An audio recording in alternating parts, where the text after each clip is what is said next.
Hello and welcome back. This is Henry Weston's Old Mate, the podcast.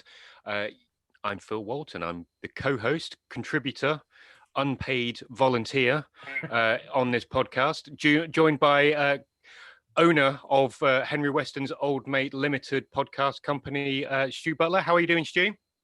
Well, I'm still unpaid as well, but I'm very well, Phil. Thank you. Yeah, I'm really looking forward to this. Two fantastic gentlemen that I can't say I know them personally, but I have followed them, lurked around their Twitter profiles for a long while. And let's be honest, they're both inspiring gentlemen in slightly different ways that I'm looking forward to learning a bit more about. Yep. So, yeah, me too. So the tenuous link that links the three of you is that grass cutting is kind of that link, but the way that you guys go about it and the things that you're doing is a story on its own. So what I want to do, rather than just try and give people my impression of yourselves, I'd like you just to kind of, I'm going to start, Jimmy, with you. Yeah. Jimmy the Mower. Just kind of describe who you are and, you know, your journey over the last, you know, your social media presence exploded in the last couple of years. So just give us a brief outline about what that was all about. Okay, so right, first of all, evening everybody. I hope you're all well. I'll just tell you a little bit about myself then. I'm Jimmy the Mower, and to put it in simple terms, I cut grass. There's a lot more to it than that, but that's sort of the angle I went in at. I go out, I cut community sports, football pitches, cricket pitches. We do the occasional school. We do public highway verges, village greens, that sort of thing. It's my business. It's evolved over the last sort of 12 years. It's a family-run business. We sort of try and go the extra mile wherever we can. Some of these people who we do some grass cutting for, some grounds maintenance for, maybe, you know, they can't afford it. They've got children's sports clubs on there, or amateur sports clubs, football teams, cricket teams, etc. And if I've got time, I can just throw in an extra cut here and there to help them out and sort of make a bit of a difference to them. I enjoy what I do. In fact, I love what I do. I love cutting grass. So I love being out there and I love making a difference. And a few years ago, I put a tweet out to that effect, and it got picked up on Twitter by various people, news agencies, outlets, and whatever. And I did a couple of radio interviews, TV interviews, and then I made it down to the Hello Turf at Wembley, invited there by Carl Stanley, which was, don't tell my wife, but it's still probably the greatest day of my life. So amazing. So you've been a bit modest in that, and Rodney, we'll come to you in just a moment, but just to give that context of, I put out a little tweet. It was a tweet along the lines of a beautifully manicured and cut kind of council field, I guess it looked like, but it was along the lines of, you know, it's not Wembley Stadium, but the kids who play on this field need to feel like it is. Yeah, they do. And because of that, Wembley Stadium, the head groundkeeper there got in touch, and you went and had some time down there, which is amazing. And like you say, your Twitter and social media and news and stuff, there's just kind of reading through the story and watching the YouTube videos and stuff like that. It's, you know, we do some research on this podcast, and it was good to watch. Rodney, there are some similarities, some parallels across there. So I'm really interested to hear kind of your background and your why and kind of everything that you're doing over in the States. Yeah, so similar to Jimmy, you know, a post changed my life in a way. So back in 2015, I was in my senior year of college at the time, and I was leaving school one day, and that's when I came across an elderly man outside mowing his lawn, and looked like he was struggling. So I done what anyone would do. I pulled over and helped him out. And that night, I went home and I let people know what I did on Facebook. I made a post and I said, if anyone else knows anyone elderly, disabled, or single parent or veteran in Huntsville, Alabama, please let me know and I'll come out and mow the lawn. But the first requirement was, you know, I didn't have a lawnmower. So I said, if they have a lawnmower, that's the only requirement, you know, have their own lawnmower. Then I done 10 lawns. Then I realized a lot of people were needing help. And then I went on Craigslist. It's just like a yard sale site out here. I'm not sure if you have it out in England, but I went on Craigslist. Similar. Yeah, okay. I looked for a secondhand lawnmower, and I came across one. As a college student, you know, I couldn't really afford much. I came across it about $100. I didn't want to fork out that much money at the time. But I told the guy what I wanted to do, and he gave it to me for free, and that just kind of, you know, pushed me. So I made a goal to mow 40 lawns by end of winter in between classes. So I'll go to class and finish and go cut some lawns, go back to school. Just kept on doing that for 40 lawns. And I reached 40 lawns so quick that I upped my goal to 100.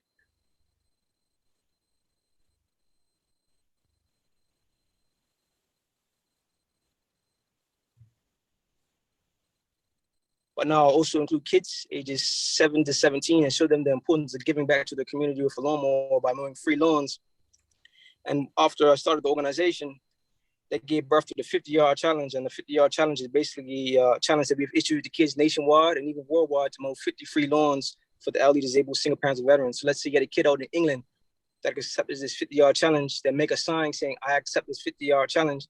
And in return, we will send them a white Raising Men or Raising Women t-shirt, along with safety glasses and ear protection. And like the karate system, every 10 lawns they mow, they get a different color shirt. So once they mow 10 lawns, they got an orange shirt, 20 earns of green, 30 of blue, 40 of red, and 50 lawn earns of black. And then once they mow 50, I drive to wherever they are in the United States or fly if they're international and present them a brand new mower, weed eater, and blower. And to date, we have about 3,500 plus kids nationwide. And we also have kids in 8 other different countries that are taking part in this 50-yard challenge. And, you know, that's one small kindness of just pulling over it one day and helping that elderly gentleman, you know, that changed my life forever. So, and every single day I wake up to mow free lawns. So, yeah. Just absolutely unbelievable. And you started that entire kind of pitch really by saying I did what anybody else would do. Mm-hmm. As a university college student, when most people, and let's be honest now, Rodney, most guys in kind of 18 to 20 are drinking beer, chasing girls, playing sports, whatever it is that you're into, not kind of thinking, I'll just stop here and help this old guy mow his lawn. So I think self-deprecating to the full right there, but also just the level of, I guess there's a bit of serendipity that came into that. You told your story to the guy on Craigslist and he gave you that mower for free, and that enabled you to get moving and start mobilizing, which is kind of a really big deal. Stu, Jimmy, anything you want to jump in on? Although that's the numbers there from Rodney with the children that he's inspired, and I think that level of commitment to drive or fly to drop off the new blower and mower, it is phenomenal, Rodney. And it amazes me that every Twitter post and every Twitter video that you put up, it radiates enthusiasm. You look like a man who is far from growing tired of the situation. Is almost, you seem like this kind of guy who is almost inspired more daily by what others are achieving. And I hope you're able to sit back and sort of appreciate these guys are only able to achieve what they're doing because of, you know, the faith and the commitment you're putting in. So I applaud you for that, really. Jimmy, it's amazing work, isn't it?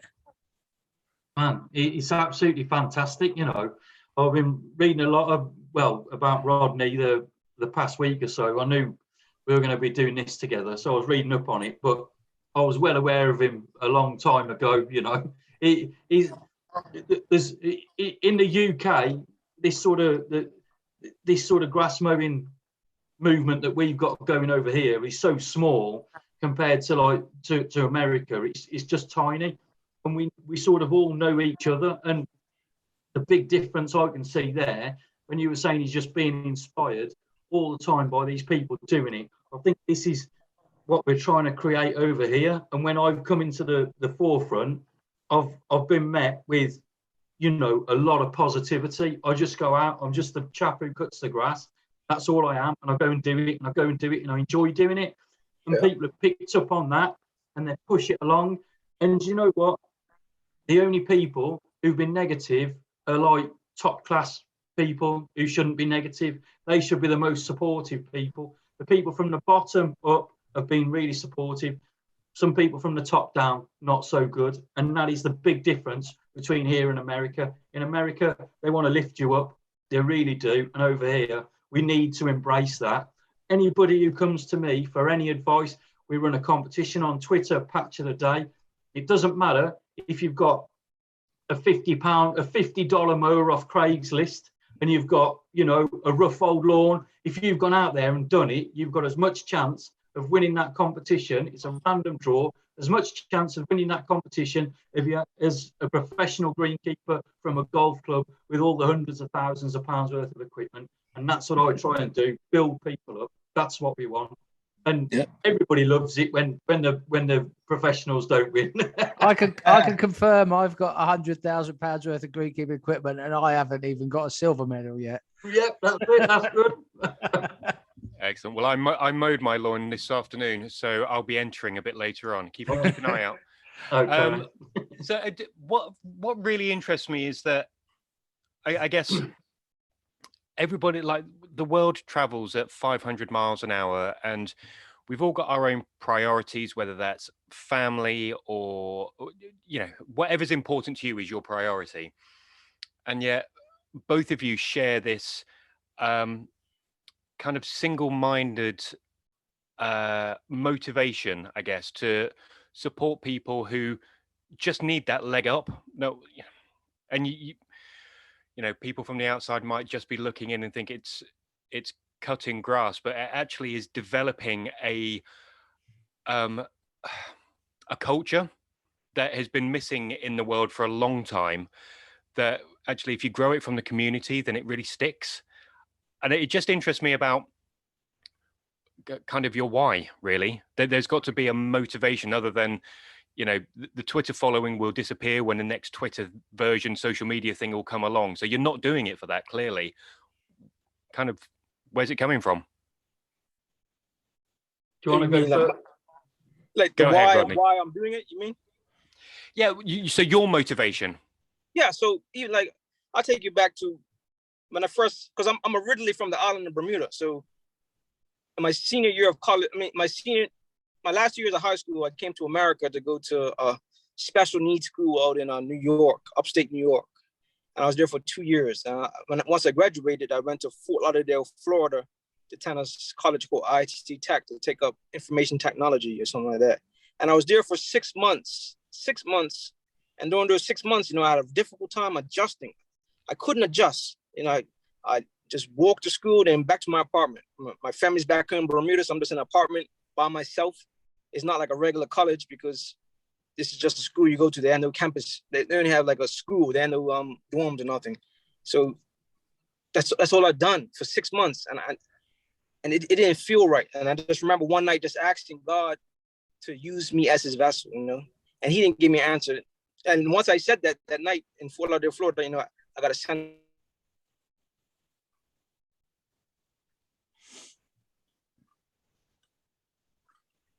Alabama, and that's when I came across the elderly man. And then once I came across the elderly man, I was like, oh, God prepared me for this moment. And ever since that moment, I've been moving free lawn. So that's my why, because I asked God to use me as a vessel. I was never a super spiritual person, nothing like that. But I just remember that night in Fort Lauderdale, Florida, asking God to use me as a vessel. After saying that, I got a sense of relief.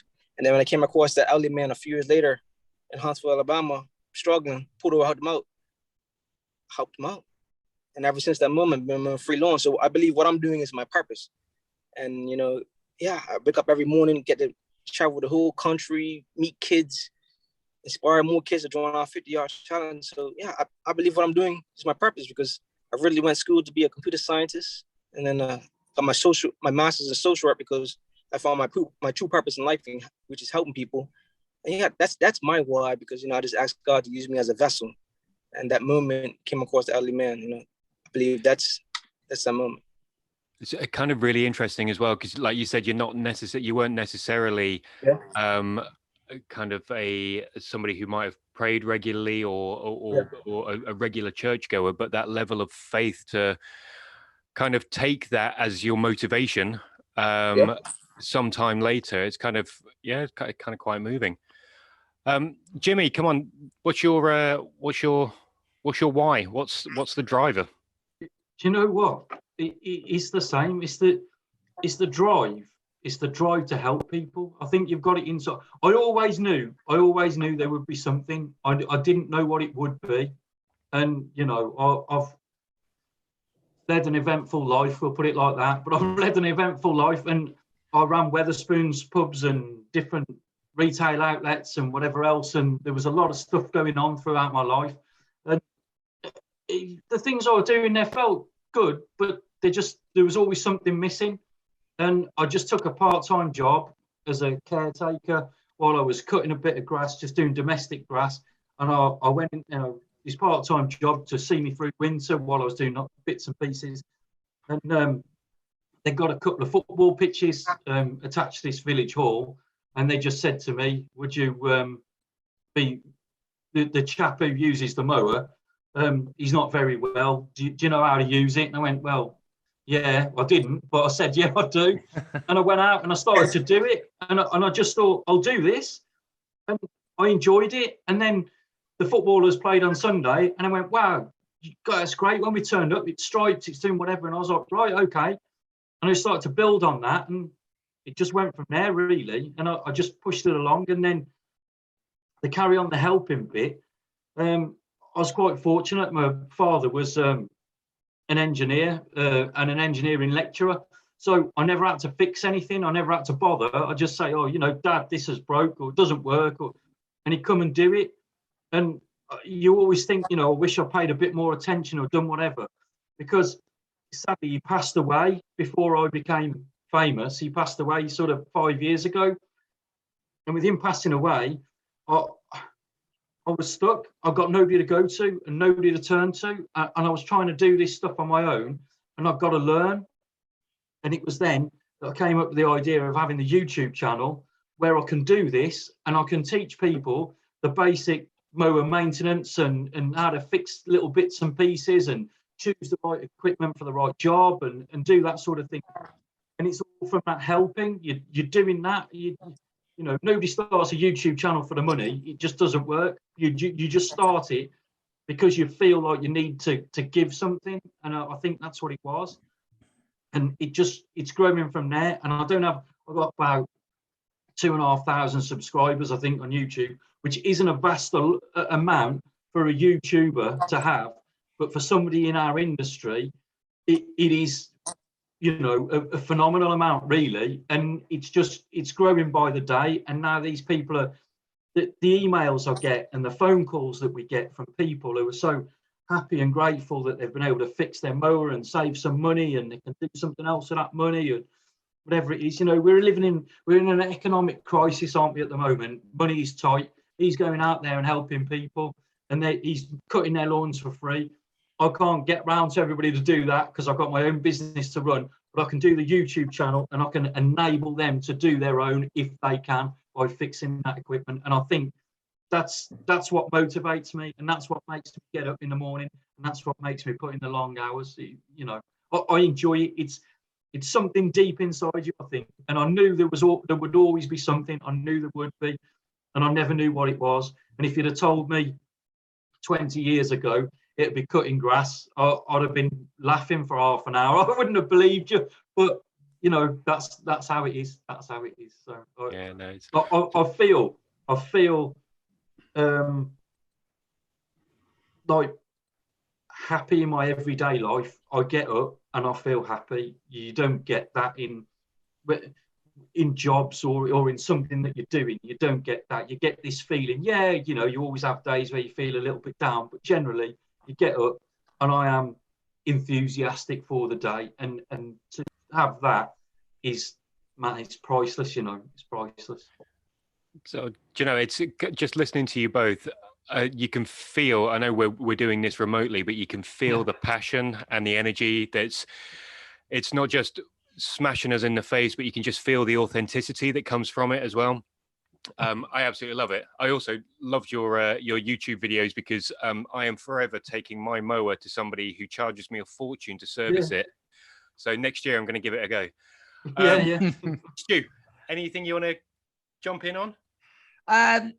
It's just a point. Just Rodney's point was fantastic and sort of backed up by Jimmy there. And just to sort of stack something on top of that personally, yeah, since we've been doing this little podcast, Phil, I don't, I don't get a huge sense of achievement daily from work. Work on the golf course it's the same year round. We know what's going to be happening every. But since we've started doing this podcast, and we haven't had too many emails and everything, but we have had a few wonderful emails, and the sense that it was almost something I'd never experienced in my life when I had an email from a gentleman I'd never met, telling him that he'd watched one of mine and yours podcasts, and he described myself as quite brave for sharing my story of alcoholism and addiction, but I don't consider it brave. But just receiving those words from someone else that you had made a small difference, like me and you had made a small difference, it's something I had never felt from a day's work in my life. And nothing against my job and people who go, but just it is like the guy, both the guys have just said, and they get that on a daily, or are able to do something that fulfills them like that daily. And I maybe one day we'll be doing this full time and changing lives, Phil. I doubt it. But that when someone messages you to say that you have had a positive impact on their life, be it for mowing a lawn, creating a video that allows them to fix something that then gives them a sense of achievement on top of that, or a simple email from a guy somewhere on the other side of the world that says your podcast allowed me to go home and talk to someone about my alcohol consumption, that sort of the thing. And it is just wonderful. So kudos to the guys. I mean, I think in an ideal world, we would all find something in life that gives us that feeling, wouldn't we? We don't, it's a rare, and I'm not going to say it's a rare luxury, because luxury, it's a rare, I don't know what the word is, but it's a rare feeling to be able to find a job that fulfills you as much as the two gentlemen on the screen with us.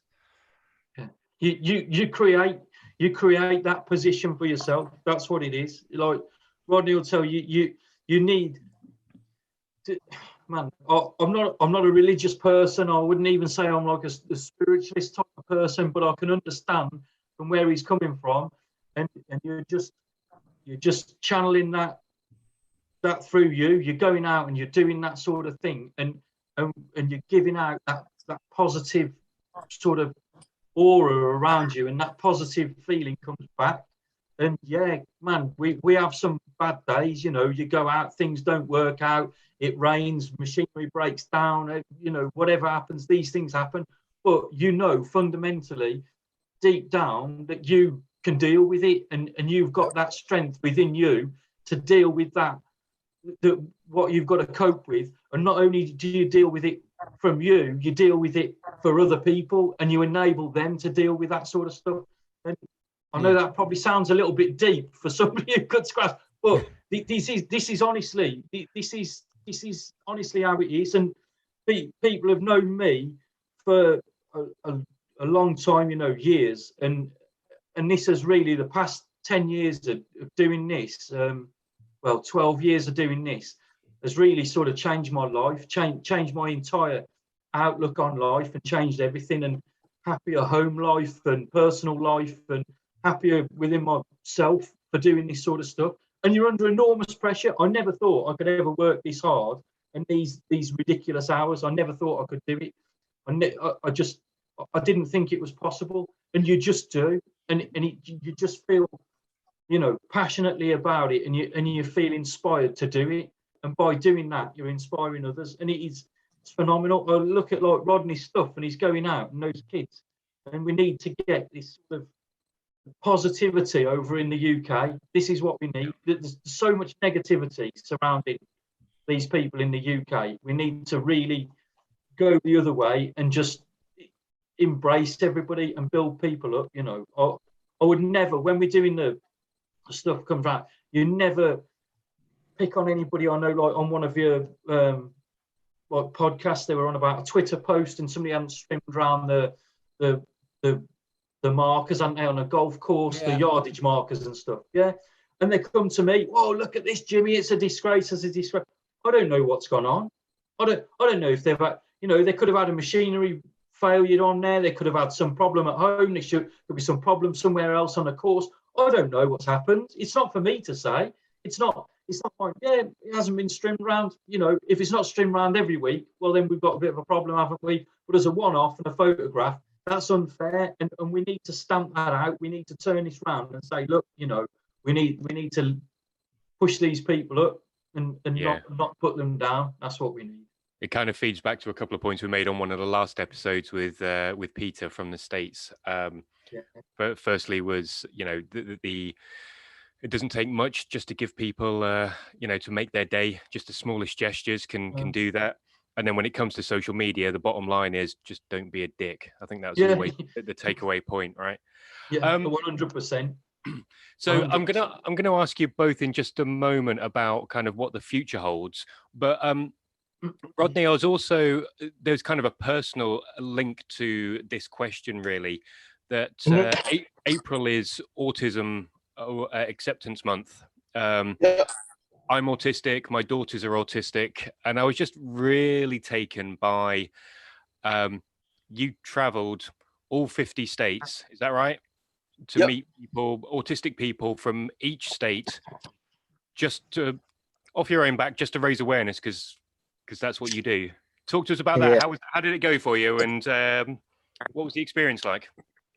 Yeah, so in 2017, I came up with this idea of moving for different causes and customizing lawnmowers for whatever cause I move for. And I'll move for, like you said, so this past April, autism. I went to all 50 states, and I moved for families or with kids or adults who have autism, and just to raise awareness and acceptance, and, you know, share their story.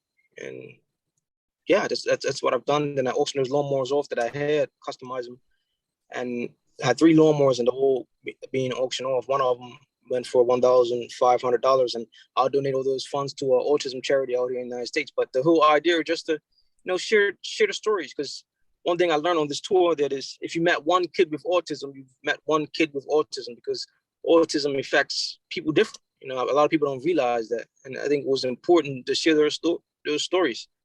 And yeah, and I've learned that getting a diagnosis early in a child is very important, so they can get the right services they need, so they can help them. And so just sharing those type of stories. You never know who might be watching it.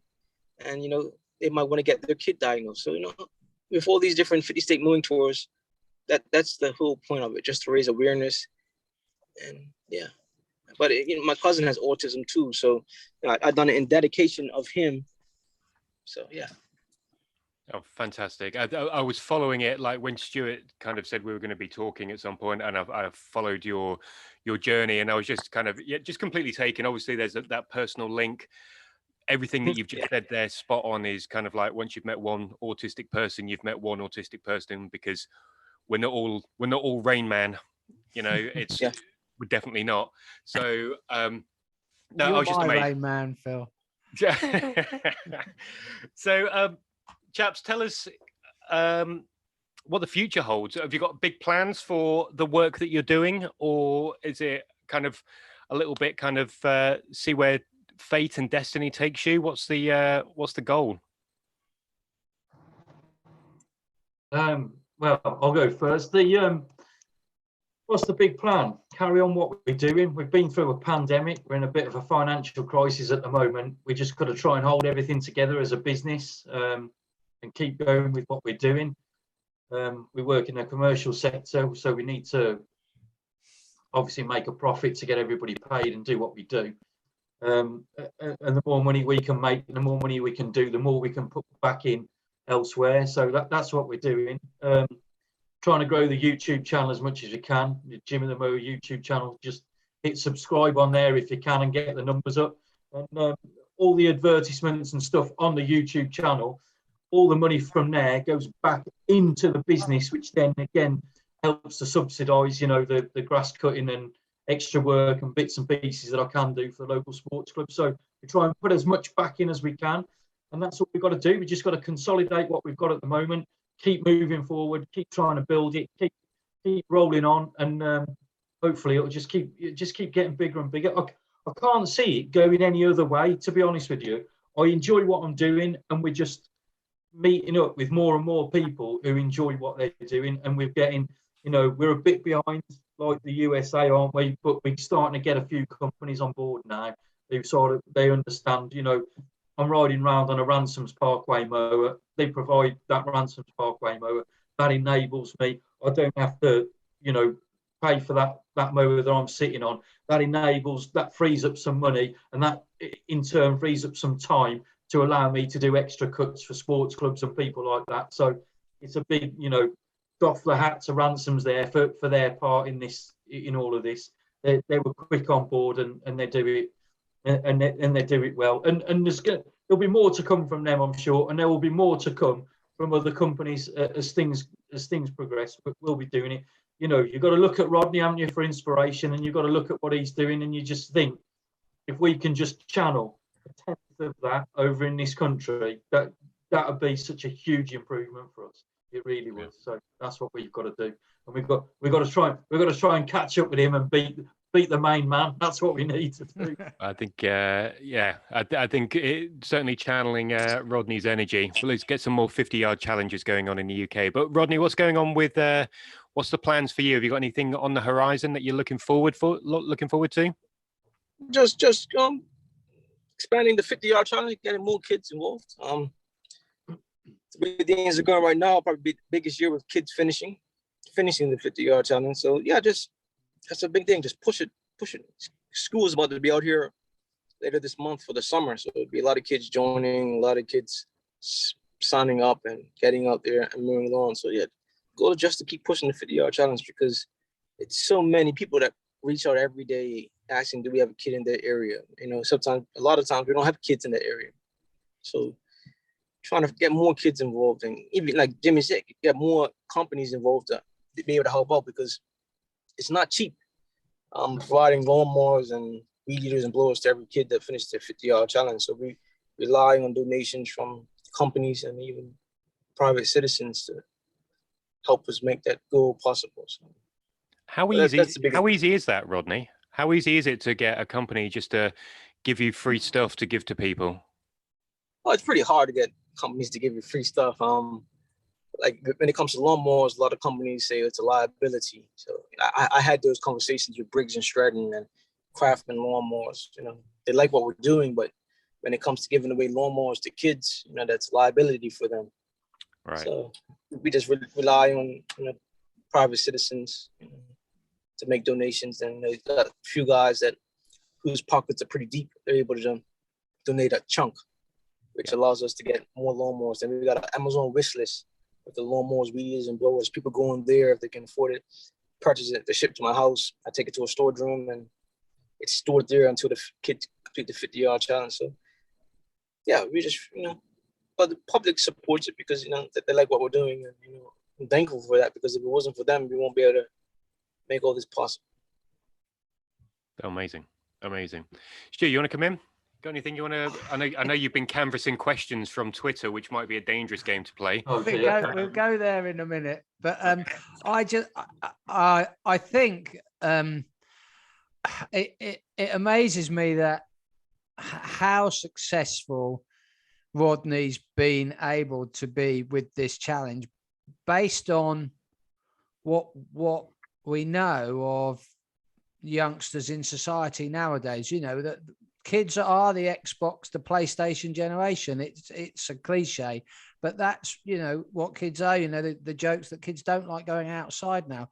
So to see the success that Rodney's having, and he has got companies on board. But I mean, anyone watching this, come on, this must be a huge opportunity to get behind a movement that is getting young people outside, expending energy, using calories, using their brains. Lawn mowing, yes, you're walking up and down, but there's more. Watch one of Jimmy's videos. There's more to a lawnmower than, the kids will be learning.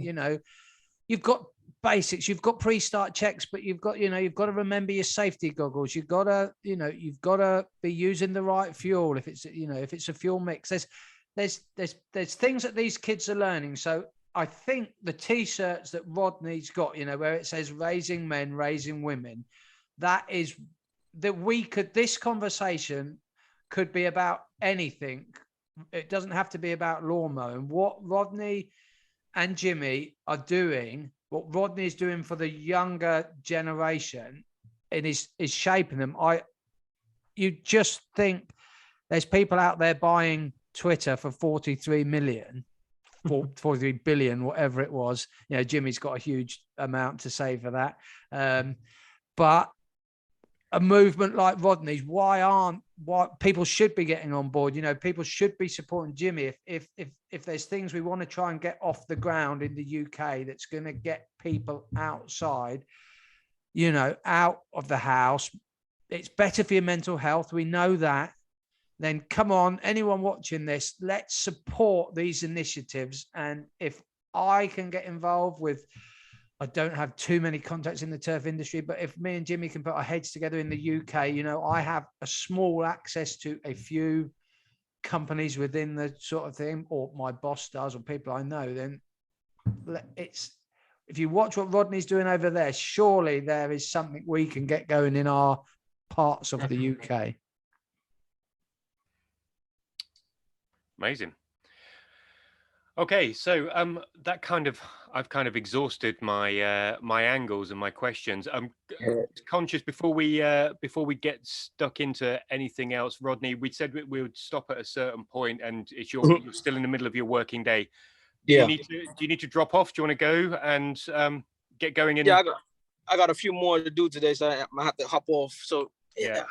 Let's do that. So we'll do a proper goodbye then. But this podcast, right, started off as just me and Stu having a bit of a chat about his recovery from alcoholism, and that was an inspiring journey in itself. But to meet people like yourself and like Jimmy and many of the others that we have, I walk away from this podcast feeling privileged to just have made your acquaintance. So I'm really grateful for you just kind of taking some time out of your day. Keep up the amazing work. We're going to try and promote you as best we can over here and see if we can get some more Brits on your books. But congratulations on everything you're doing. You're just kind of standing and inspiring. Anything, Stu, you want to say? No, thank you so much for your time, Rodney. I'll catch you in the DMs later. Okay. We'll sort out we'll push you as much as we can over here. Okay. Thank you so much for your time again. All right. And Jimmy, keep up good work, man. Cheers, what you're doing. Cheers, thank you, and you too, man. I'll send you a link on Twitter if you can put the Jimmy the Mower story, like the link to the video, and then people who follow you will be able to have a just quick look at that, and we'll see what we can do, and hopefully we can get something going over here. I think that'd be a good idea. I'd like to do that. All right, man. Sounds great. Yeah, it's great to chat to you. Cheers, you too, I really enjoyed it. Thank you. All right. Well, thank you guys for having me again. Thanks, Rodney. We'll see you again. All right, buddy. Bye-bye. Okay. Wow. So say goodbye to Rodney. I think I'm just kind of like, I feel I'm dwarfed by his kind of like his brilliance, which is great. So I need to start a 50-yard challenge myself. I want some of that merch. Yeah. I'll tell you what, you look seriously, like you look at his stuff and you look at the way they've done it, and you look at the difference in cultures between over there and over here, and the way that people have embraced it, and he dumbs it down a bit. Oh yeah, and I'll do this and I'll do that. Man, he works hard on that to get people to bring in sponsorship money and to do that stuff. It doesn't happen. I know it doesn't happen because we try the same sort of thing here, and he must work really, really hard to drag that business in, to be able to provide those mowers and strippers and whatever for those kids. Man, hats off to him. That's a full-time job and then some. It really is, and he's still out there cutting the grass. Amazing. So let's finish off this podcast, Stu, with a feels like the high performance podcast where we're going to do a quick fire round. Well, I wanted to say in line with Jimmy's tweet that, but we're not the high performance podcast, but for some of the people listening, it might be, and see if it takes them, see if we get invited on. So I just to finish this off, Jimmy, if you're up for a little bit of a laugh, and it's Go on then. I put I put the tweet out, didn't I? Have we got any questions for Jimmy? I've got 3 questions from 3 different people on Twitter. The first one is from a mutual friend of ours. Right. I won't tell you what he does fixing people's locks on front doors. He's no friend of mine. He actually wanted to know what was the actual record number of portions of chili you've actually eaten in one sitting. Do you know what? He's as him and my wife, the only people who know the answer to that. And it's a bit embarrassing. This is. I just got to say, I have a big frame. I am a big man. I am 6 foot tall, and I'm just over 17 stone in weight. Right. So I'm a big man. But I went to my local butcher's and I bought some minced beef, and a lot of minced beef. And I thought I'd make a chili because we got some family coming round, right, the following weekend. And I thought, I like cooking, I enjoy cooking. So I made a chili con carne in my slow cooker, 5 litres of it in there. And I thought, man, I had a taste and I thought, this is spot on. I am happy with this. I'll certainly make this again. I'll just have a couple of bowls and I'll put this in the freezer and it'll be all right for when they come round.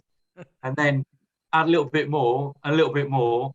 And I was lying in bed with stomachache because I'd eaten quite a bit of chili. And I woke up the next morning and it was freezing cold. And that chili was still in that slow cooker on low. And I thought, do you know what? That smells so nice.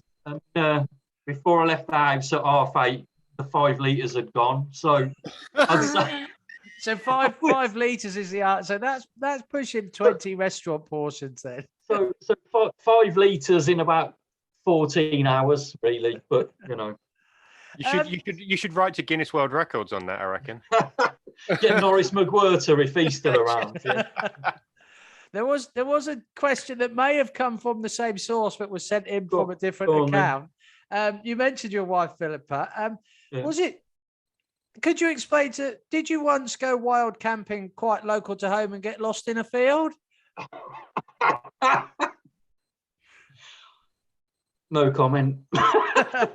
No, I didn't. I do go wild camping. I go wild camping and kayaking, and I went out for a walk with a friend.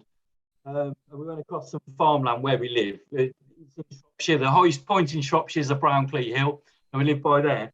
We started walking up. It was in February. In fact, it was only a couple of weeks after the chili incident, so we've got plenty of timber on.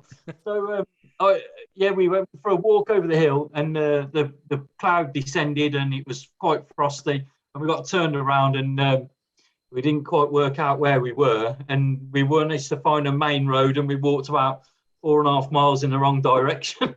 And Philip had to come and find us, and. Yeah, she, well, it's a good job she's not here because she'd still be laughing now. She seriously didn't stop laughing for about 3 days. But and just finally, a good a mutual friend of ours, Brian, over at Turf Care Blog, he just wants to know, is he ever going to win Patch of the Day? I'll just have to make this clear now. There are no bribes involved in Patch of the Day. It's just a small contribution that people might make towards the administration costs, okay? And in the words of Father Ted, that money was just resting in my account. That's all I have to say. And the draw is completely random. A random draw, so anybody could win any week, whenever you enter, apart from Brian at Turf Care Blog. Okay. And in the near future, I hope to have Dr. John Dempsey on to do a bit of an educational podcast, and hopefully he is a past winner of Patch of the Day. He is a past winner, and you know what? He's a fantastic supporter of what I do and the turf industry as a whole. He really is. You will not get a better guest than that man. I've met him in person and his wife, and they are fantastic people. They really are. They are a cut above the rest. I've come into this industry. I'm an outsider in this industry. I came into it, and people welcome me with open arms. And like I've said before, from the bottom up, people welcome me with open arms. The only problem I ever had were top groundsmen and greenkeepers. They're the only people that have ever caused me any bother. And for the life of me, I can't understand why. I'm no threat to them. I just enjoy what I do. And I'm trying to not only educate people in what we do, but also sort of educate myself in what we do and build stuff up and move forward and try and raise the industry as a whole, really. It's not just cutting the grass. I know I have that in my bio. It's a bit of a joke. I go out, I'm just a bloke who cuts the grass. There's a hell of a lot more to it than that. But to the general public at the moment, that is their perception, and we need to change that. And we are, aren't we? We're changing it.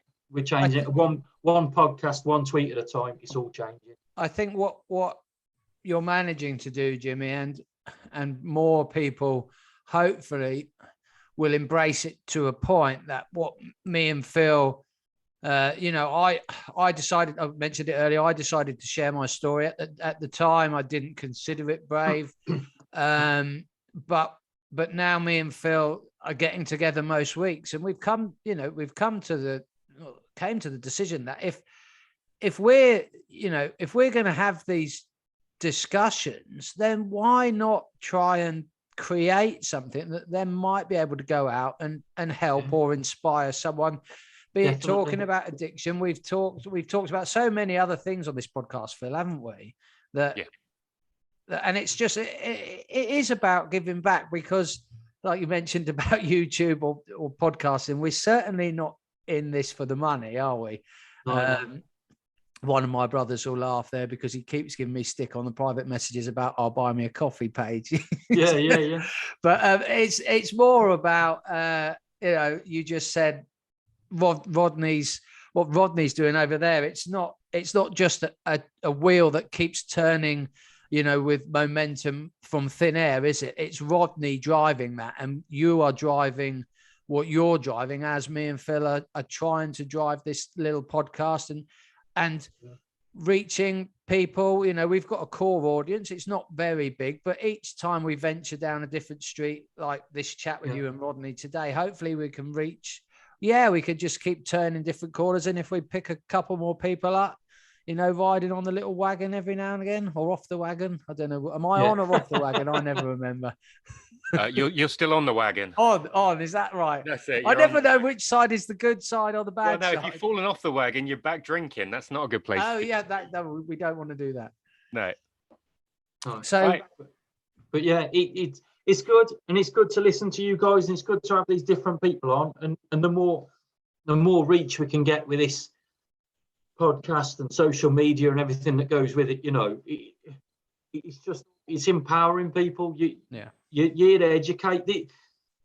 Like I said before, I always knew there would be something. I always deep down felt not great about myself and a bit uneasy about how things were and how it is. And you sort of start doing this now, and then you realise that you can help people. And for me to just sit in a shed and take something apart and put it back together, which is something that I quite enjoy, but I didn't enjoy it at first because I was really worried it'd never work again. But you just do it, and then that enables somebody else to do it, and they can do it. And the messages you get, the emails you get, like just the other day I did one on I can't remember what it was. Oh, Briggs & Stratton 450 series engine on a Qualcast mower that somebody had given me. And I just thought, we'll change the spark plug, we'll change the oil, we'll change the blade, we'll do whatever.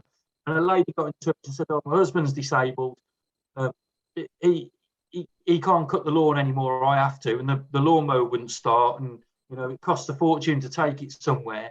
We watched your video and we got some bits, and between us, we managed to do it all. and I've cut the grass and it's all there, and you just think, do you know what, man, that'll do for me. Amazing. That'll do. Just that one on that one video, that will do. I'm happy with that. And if you can put that across 100, 200, 300, 500 videos, and I'll do more. I know we all joke, and the main joke on Twitter is that they're the best cure for insomnia known to man. Which I agree. If you aren't interested in servicing a Briggs and Stratton 450 series engine, there is nothing in that video for you, I'm afraid. You're not going to watch it for entertainment purposes, are you? But it's an information video, and that information is in there. And if you need that information, it is there. The same with the strimmers, the same with the other mowers that we do, and the operating guides. And then with the machinery that comes through, I'll either have machinery from a company and it will come to me, or machinery that I'll buy, or that somebody else I know is interested in, I'll buy it and we'll go through. And I'll give an honest opinion, and I will say if it's not worth the money, it is not worth the money. And it doesn't matter, people have to pay for a video and they will pay me for my time, but that doesn't mean that they get a glowing endorsement. That means they get an honest review of their product. And if they don't want that video to go out, it doesn't go out. That's up to them. But yeah, they do it, and I will remain impartial, and I will endeavour to bring these products to people, and they can make their own informed decision from it. That's it. That's what we need to do. And this corporate video stuff is just, it's neither in there. You don't want to buy a mower off somebody who sells mowers for a living. You want to buy a mower off somebody who uses a mower to make a living. That's what you want to do. Excellent, great point. So shall we wrap up there, gents? Shall we? Yeah, let's.